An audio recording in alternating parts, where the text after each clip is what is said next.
It slides under the door like a whisper. A small, folded square of paper, the kind you expect from room service or a promotional card. My eyes find it in the dim glow of the hallway light. I bend down, pick it up, and read 5 words that unmake the night. Someone is watching you. I used to think hotels were neutral places. Temporary, anonymous, nothing personal. I was wrong.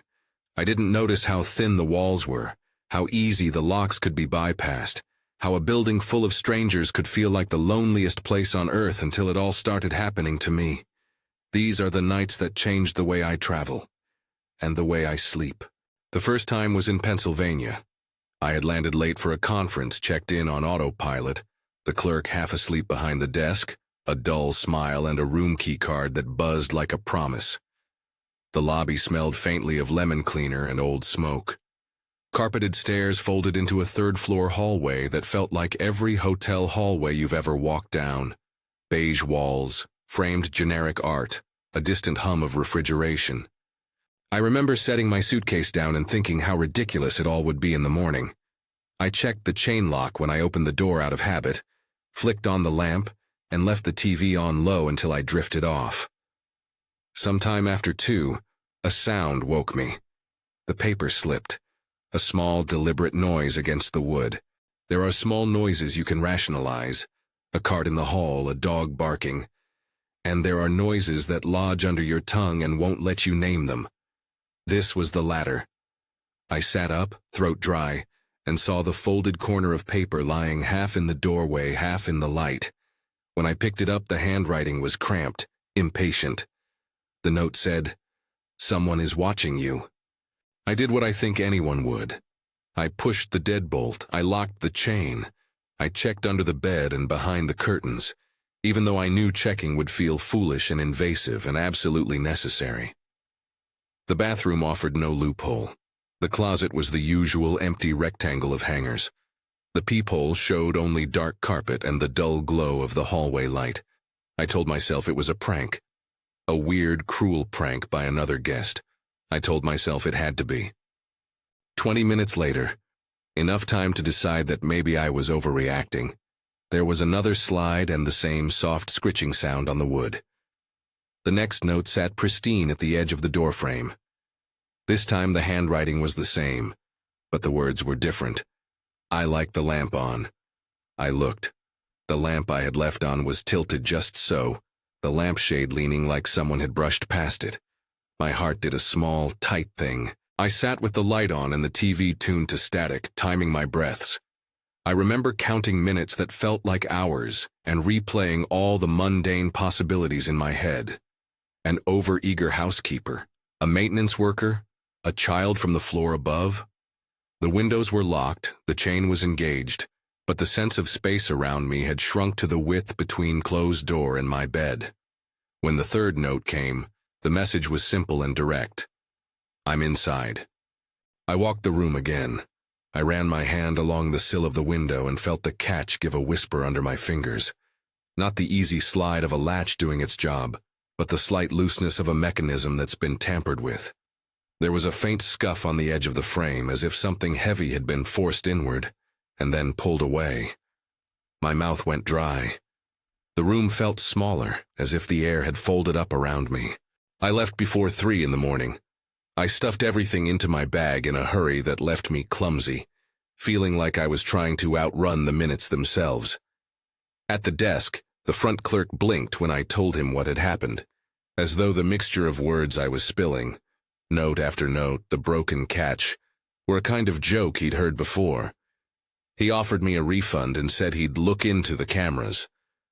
Later he told me the footage showed nothing unusual. Another staff member said the footage had gaps. I walked back to my car with my boots crunching against the pavement and a light that felt less like rescue and more like exposure. It gets worse. If the Pennsylvania night planted a seed of fear, the hotel in Virginia watered it. I checked in late again, this time after a handful of flights had made the world spin just enough to blur the edges of common sense. The room smelled like bleach and cheap cologne. I hung my jacket on the chair, put my bag on the bed and went to sleep with the television playing some late-night show.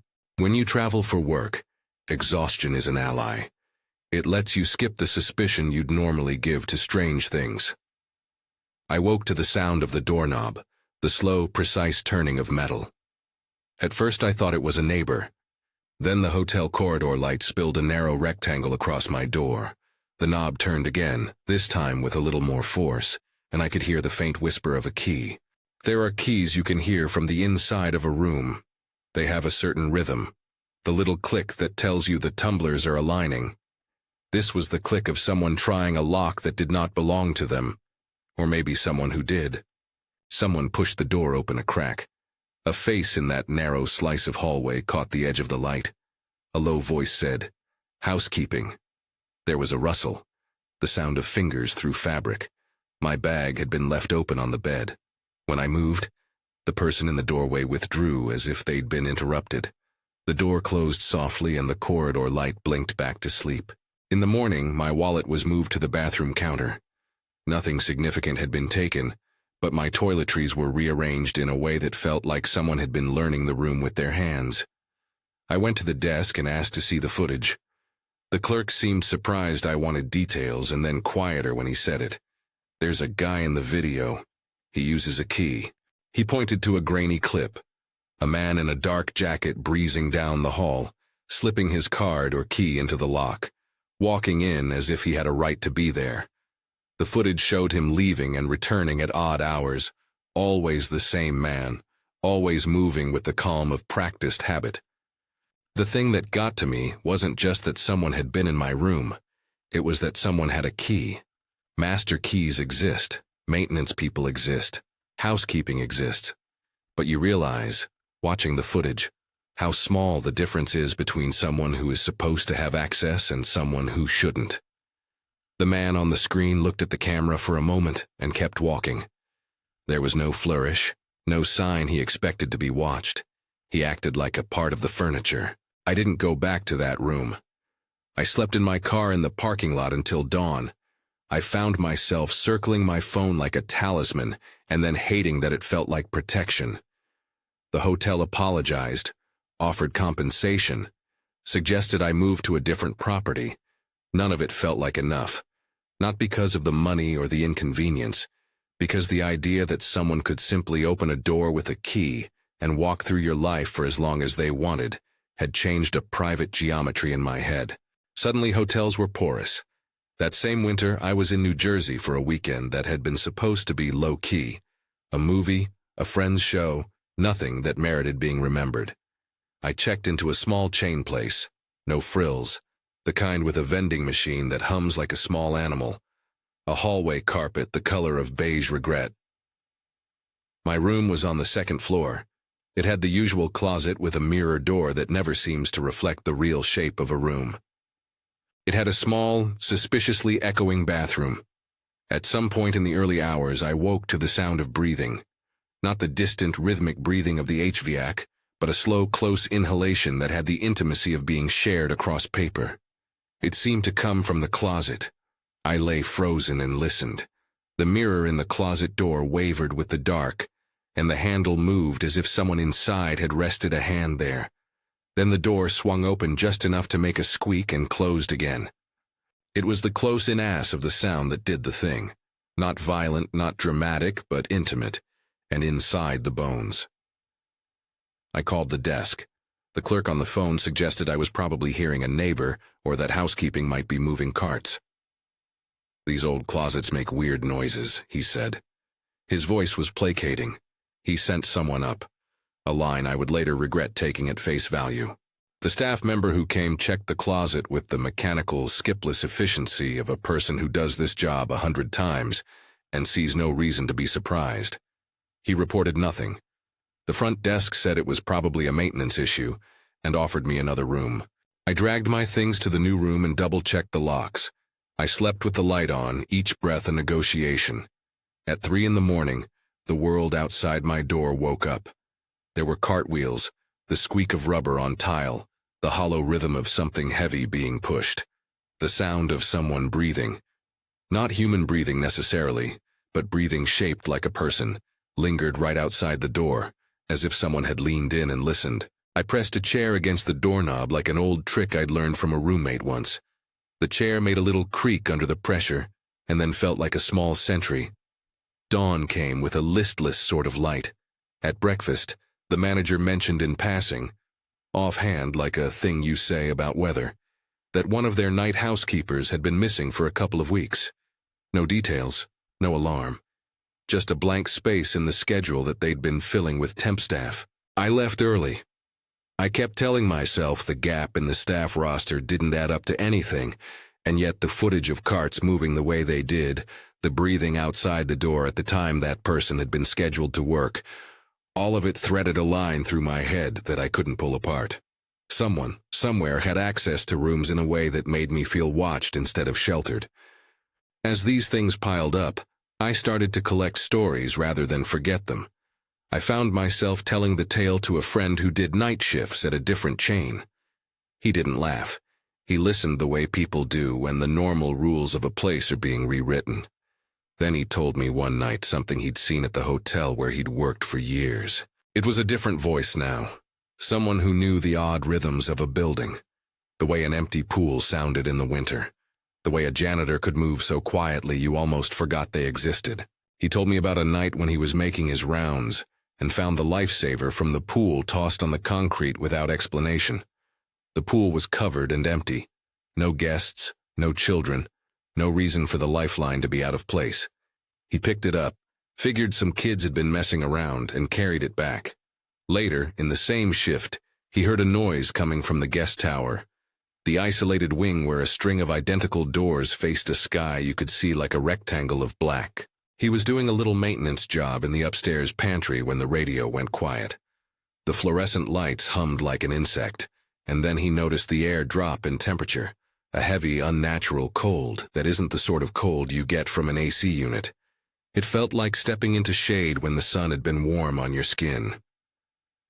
He walked down the hall with his flashlight and heard water running in room 324, which was odd because no one had called about a leak.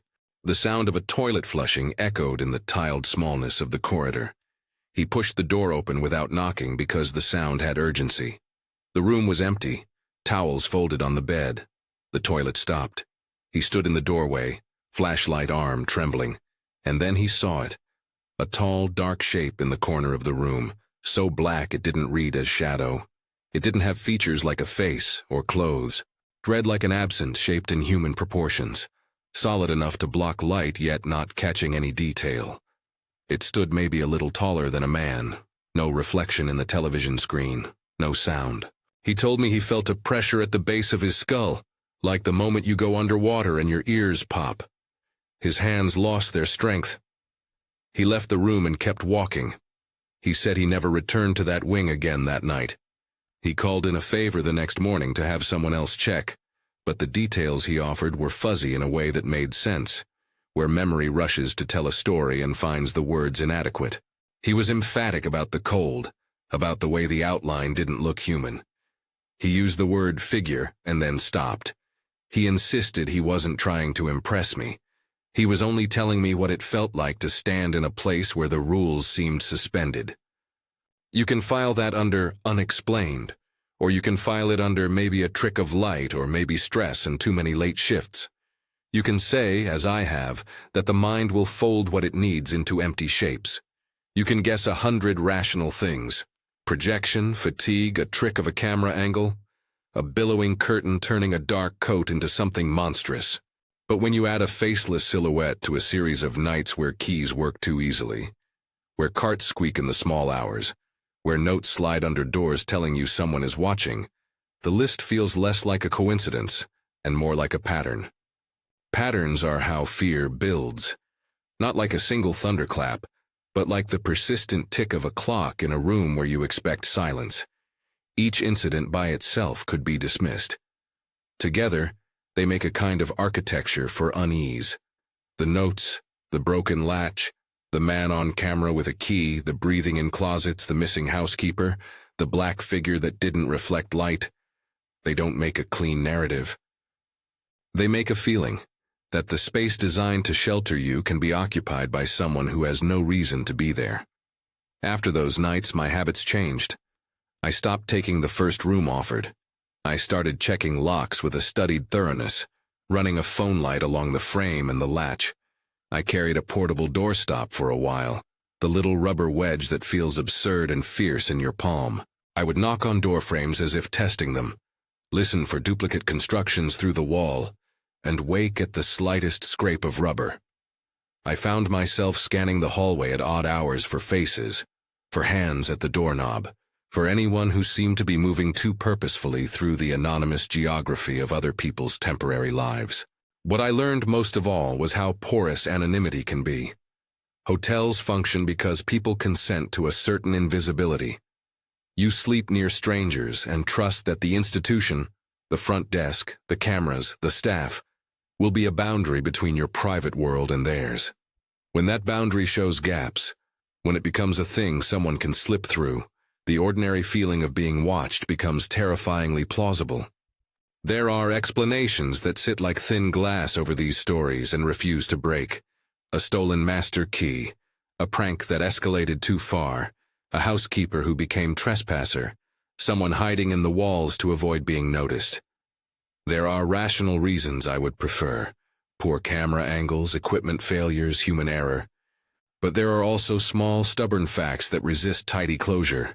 The notes, the way the latch gave under my fingertips, the man in the grainy footage who moved like water, the cold that fell like a curtain in room 324. The only thing certain is the uncertainty.